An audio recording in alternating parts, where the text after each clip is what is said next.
เข้าของทรัพย์สมบัติสละบัลลังก์ไปบวชเป็นพระฤาษีตานเมียตานลูกบำเพ็ญขนาดหนักจนได้ตรัสรู้เฮาไหว้ครูบาอาจารย์เนี่ยก่อนเนออาลังหังสัมมาสัมพุทโธภควาพุทธังภวันตังอภิวาเทมิกราบสวากขาโตภควตาธัมโมธัมมังนัมสสามิกราบสุปฏิปันโนภควโตสาวกสังโฆสังฆังนะมามิกราบหันทัพไมยังพุทธัสสะภควโตบุพาภะคณะมะกะลังกะโลมาเสนะโมตัสสะภะคะวะโต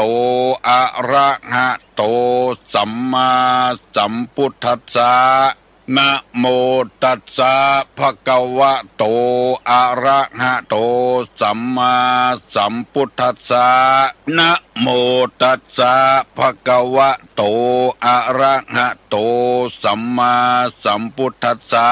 พุทธังสรณังกัจฉามิธัมมังสรณังกัจฉามิสังฆังสรณังกัจฉามิตุติยัมปิพุทธังสรณังกัจฉามิตุติยัมปิธัมมังสรณังกัจฉามิตุติยัมปิสังฆังสรณังกัจฉามิตติยัมปิพุทธังสรณังกัจฉามิตติยัมปิธัมมังสรณังกัจฉามิตติยัมปิสังฆังสรณังกัจฉามิอิติปิโสภะคะวาอะระหังสัมมาสัมพุทโธ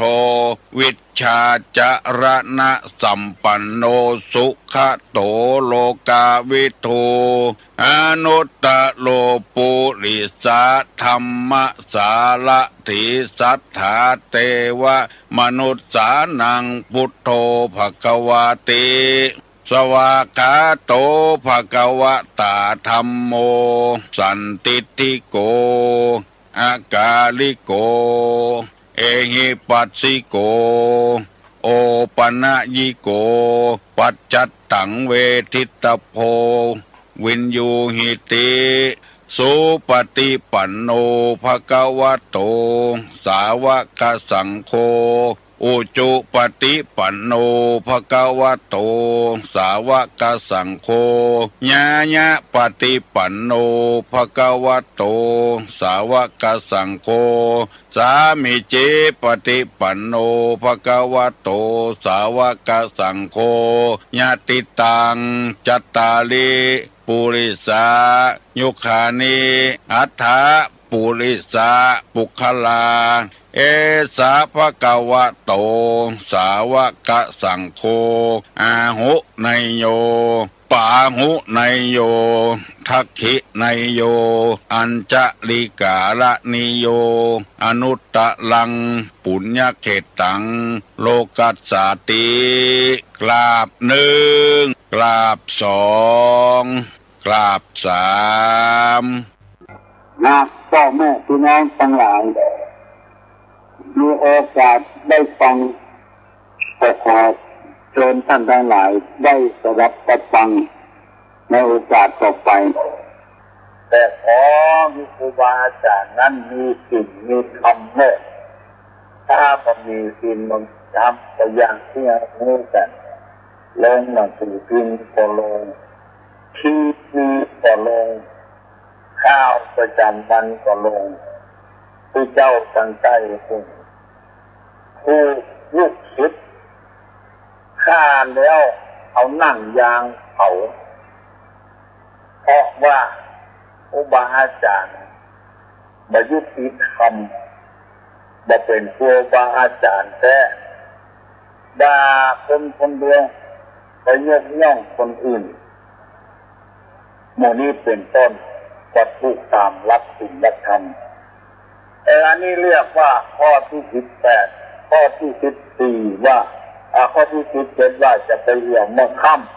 ำ18ว่าเหยียบย่ำครูบาอาจารย์ข้อที่19บอกว่าอย่าหานปากสูบ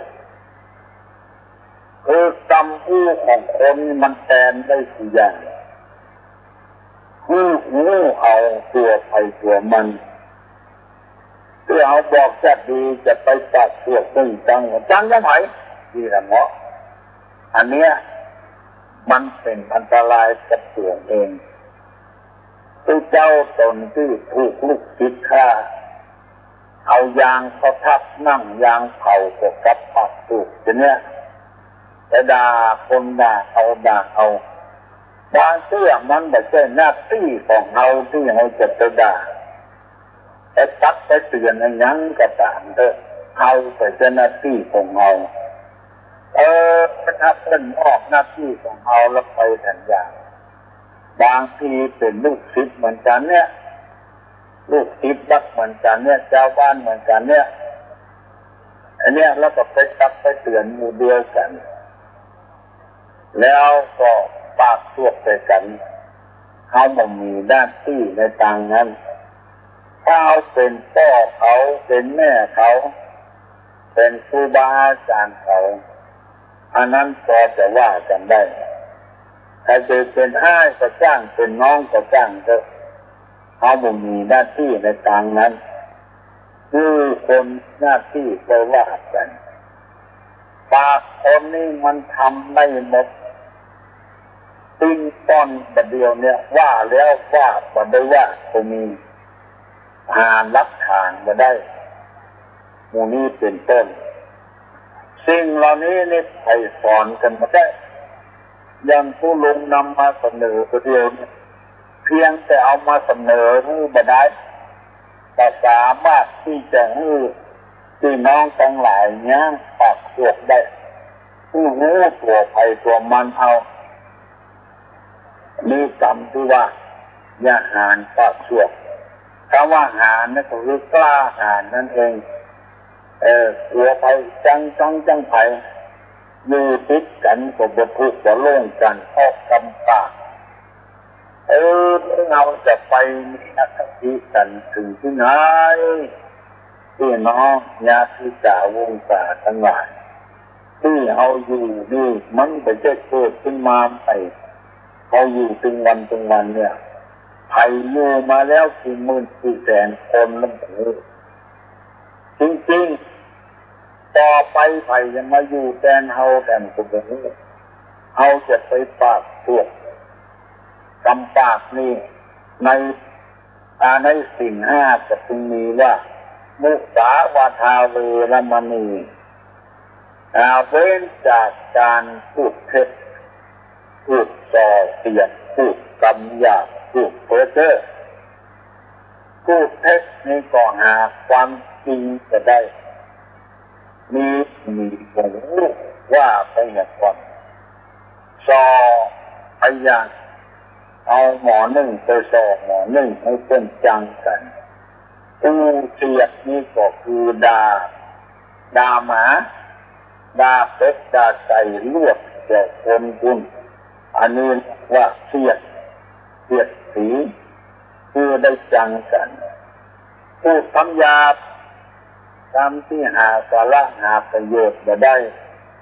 มันมีที่จะควรพูดในคาระกำนันในชุมชนก็ควรจะย่างในการว่าไปเลยพูดคำหยาบพูดเพ้อเจ้อเนี่ยคือปากสวกนี่เองพยายามบางทีครูบาอาจารย์มีที่สอบหนังสือด่านักเรียนและลวกไปถึงพ่อถึงแม่เป็นบุญนักเรียนก็ไปใช้เงินด่าต้นไม้ต้นดอกแล้วนั้นแล้วก็เอาไปอู้หูพ่อหูแม่ได้ยินพากันลุกระดมชาวบ้านชาวจอง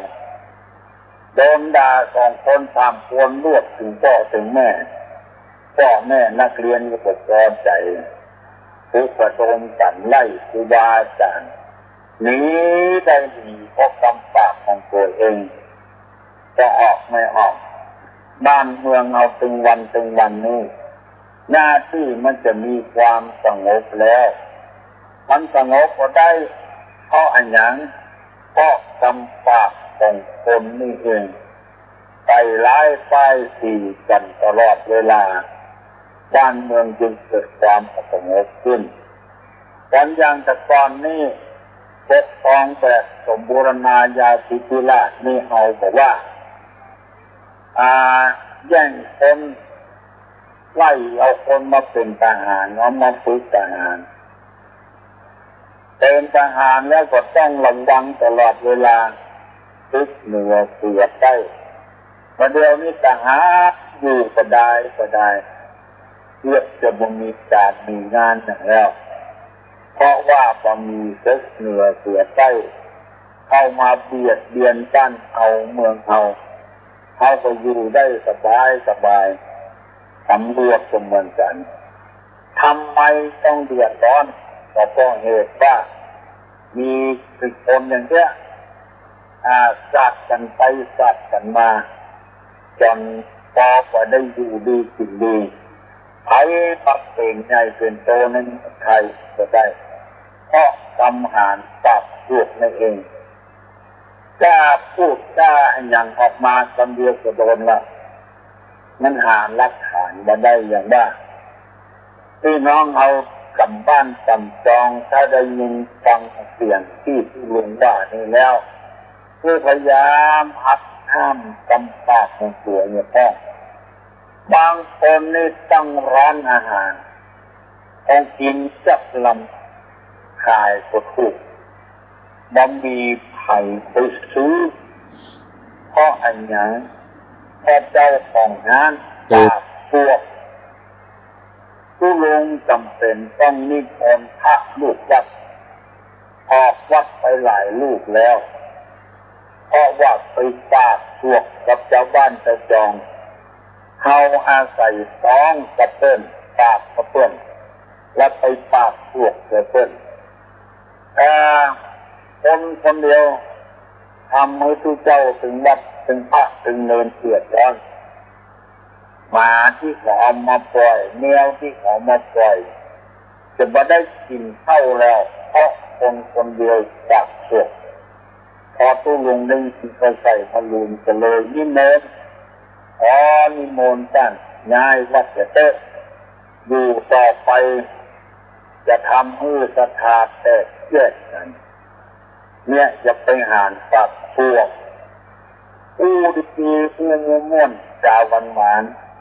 บางทีเขาจับจังเพื่อกระดุกดำทำสีหน้าสีตาทำกำปากม้วนบอกประสวกจะงอนจะไปมันก็ปรับปรุงเมื่อดีขึ้นมนุษย์มีคำพูดเป็นสื่อกลางจำไว้เด้อมนุษย์มีคำพูดเป็นสื่อกลางเนี่ยจะฮักกันก็เพราะคำปากอย่าได้ทุกข์ยากเพราะหอยหูเพราะคิวหนาเพราะลิ้นของคนเนี่ยมันจะเบิกได้สะปะสะปืนอันใดที่เอาก็ดีว่าก็งับไปอย่างงับปากไปอย่างอันใดควรดีว่ามันถูกมันต้องจะไปสวกเจ้าก็หาวกันบางเสื้อก็ปากสวกแท้ใจดีก็มีบางทีใจสวกแท้ปากม่วนก็มีมันจะมีเหมือนกันเสื้อนึ่งตู้ลงไปปะใส่หลวงพ่อมังแต้คนมังแต้มีปากสวกเป็นว่าคนมังแต้นี่นะตู้ลงนะมันปากสวกแท้ใจดีก็มียกตัวอย่างให้ฟังมีละอ่อนมังแต้เป็นมีไปเรียนหนังสือที่มหาวิทยาลัยเชียงใหม่ลาไปปะใส่ละอ่อนไว้ลูกคนเชียงใหม่เนี่ยจะเกิดทักกันชอบกันเนี่ยจ้ะ มหาวิทยาลัยศิษย์พี่น้องก็ติดเมืองแท้กลับเมืองแท้แล้วโทรศัพท์นัดให้บ่าวเชียงใหม่ไปเหี่ยวบ่าวเชียงใหม่ก็ไปเหี่ยวหาแต่ก็บ้านก็จองไปปะใส่คนเท่าคนหนึ่งกำลังจับตอบอยู่ยกมือไหว้ขอโทษครับพ่อครับอันนี้บ้านปานีแม่นก็คนเท่าจับตอบอยู่แต่แม่นแล้วไม่อย่างกับมันคนนักคนมาเหี่ยวหาเรียนวิทยาลัยเดียวกันคนเท่าก็ลูกสาวคนนี้น้องวันนี้ไถมาหาเมืองลงมาหาคนจริงเอาปืนมาต่อยหน่อยเอาปืนมาต่อยด้วยเอาปืนมาต่อยจริงว่าบอกผู้น้องเอาปืนมาต่อยพี่น้องเขาไอ้น้องก็ขาดกันดีแล้วค่ะคนเท่านี่จำมันลูกสาวเอาปืนมาตัวตายลูกปืนลูกมันบอกเข้าบอกออกไปน้องก็ว่าพ่อครับผมจะลาคนครับพังไฟอย่างจะเอามาน้องกินน้องมาจำเอาปืนมาต่อยอย่ามันนี้ใจต้มเรื่องเหมือนน้องนะจ๊ะเห็นว่าจากเสือกแกใจดีเอาปืนมาต่อยจะมันนี้ใจต้มเลี้ยงกับน้องที่อันเนี้ยบางทีมันก็ไม่แน่นอนนะใจดีปากให้ใจให้ปากดีก็มีมันไม่แน่นอนอันนี้ต้องเรียนรักจิตวิทยาให้คนตัวลุงก็เรียนมาเหมือนกันเรื่องจิตวิทยานี่นะไม่ใช่ไปเรียนบางทีเขาก็ล้นไปกู้ในวิทยุประวัติหลวงเจ้าเอาประวัติเจ้าเนี่ยเจ้าแต่เปิ้นมันม่วงเนาะเนี่ยอย่างเจ้าตัวหลวงเจ้าเอาประวัติเจ้าตัวหลวงครับเอาประวัติครับบางคนก็ไปชอบกันเนาะไข่มันจะในวิทยุดีถัดเนาะแต่จังเขาก็เขาว่าได้กว่าเขาว่าไปมันบ่มีจิตวิทยาเราอู้ในวิทยุนี่มันเป็นเหมือนกันเลยต้องมีจิตวิทยาฟังด้วยคนที่มีจิตวิทยาที่ฟังแล้วก็เมื่อพอมีจิตวิทยาที่จ้างเขาโต๊ะใส่คนนั้นไอ้คนนี้หน่อยอย่าเหยียดย่ำครูบาอาจารย์อย่าหานปากเสียดข้อนึงเนี่ยมันจะตันบัดตันหัวอย่าไปอวดกูดีดาบเป็นไว้ในฝักคนรักคือไว้ในใจบางคนนี่ไถ่ใส่ออกมาให้คนนี้ว่าตัวดีอันแบบที่ฟังแล้วปันได้นะเป็นอวดตัวดีเพราะว่าเพื่อนเพราะว่ามีคนเท่าคนหนึ่งเล่าเขาไปลุงฟังก็อยู่ตามบ้านเนี่ยฟังละอ่อนก็อู้กันนี่บอกเข้าหูว่าเป็นยังไงฟังเขาละอ่อนก็ด่าลูกเขาตอนเดียวแม่เข้าจะเอาแล้วนึงหูก็จะเหมือนเต้นนะมันแบบมันก็เหมือนเต้นมันเป็นเหมือนไข่คนเท่าคนอู้ฟังเนี่ยก็จะเหมือนเต้นเลยถ้าอาหารมันบินไปที่ไหนล่ะเจอไปเจอมาต่างๆกองรักหน้ารักตาเราเป็นวันอาหารมันเหาะเหินเดินอากาศได้ว่าคูอยู่เหมือนเต้นเลยตามอย่างนี้มันแท้หูเต้นมันแท้หูเต้นเฉพาะอวดตัวดีนั่นนะตัววิเศษตัววิโสนะเหมือนไผเป็นว่าพยายามคิดพอดีๆก่อนที่จะว่าอย่างบางทีจะกระทบกระเทือนจิตใจคนอื่นคนอวดตัวนี่ตึงจะมีใครชอบ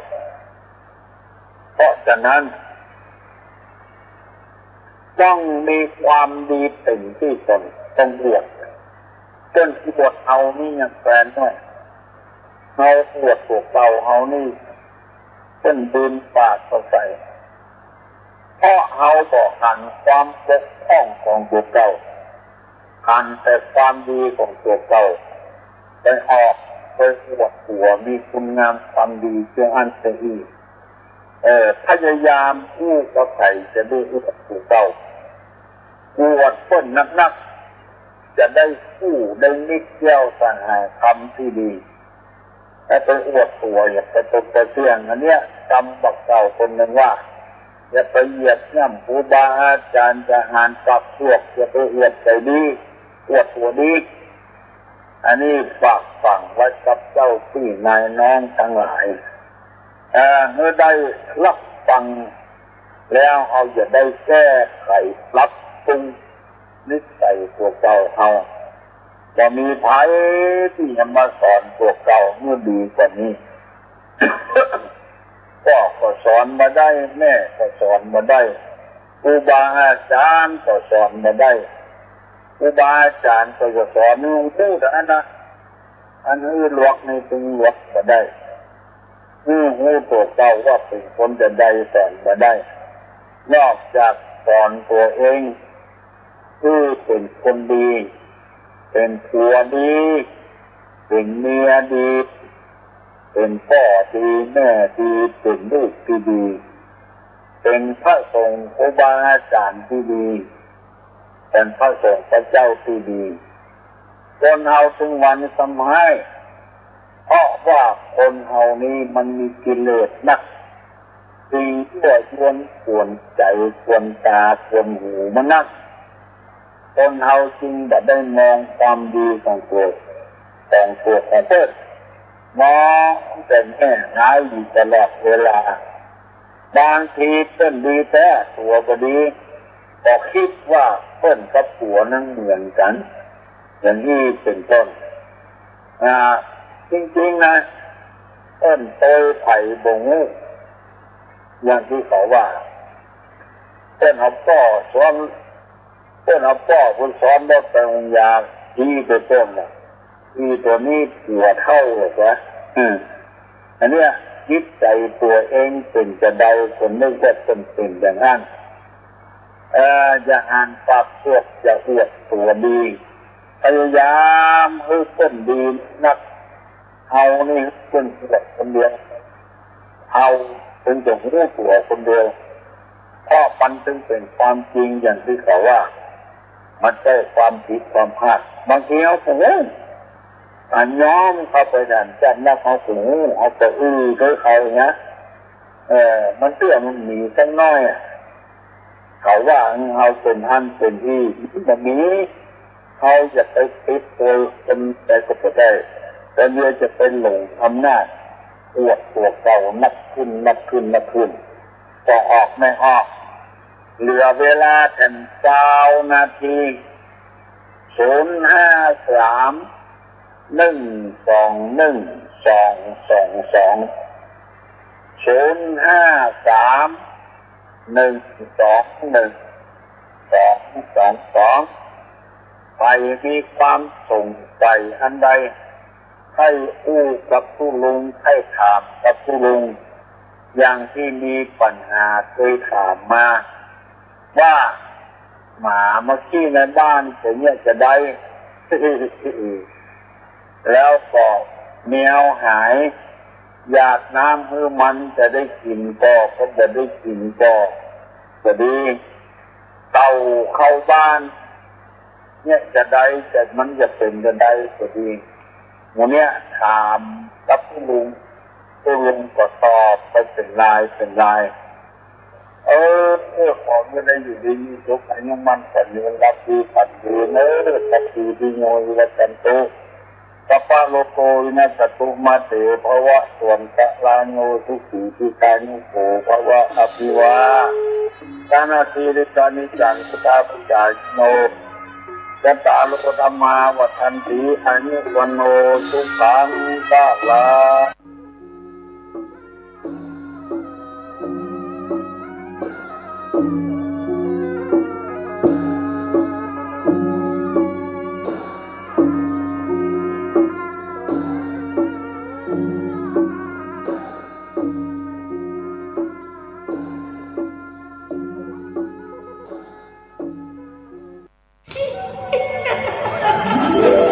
จกวิเศษจงบอกข้าเถิดใครงามเลิศ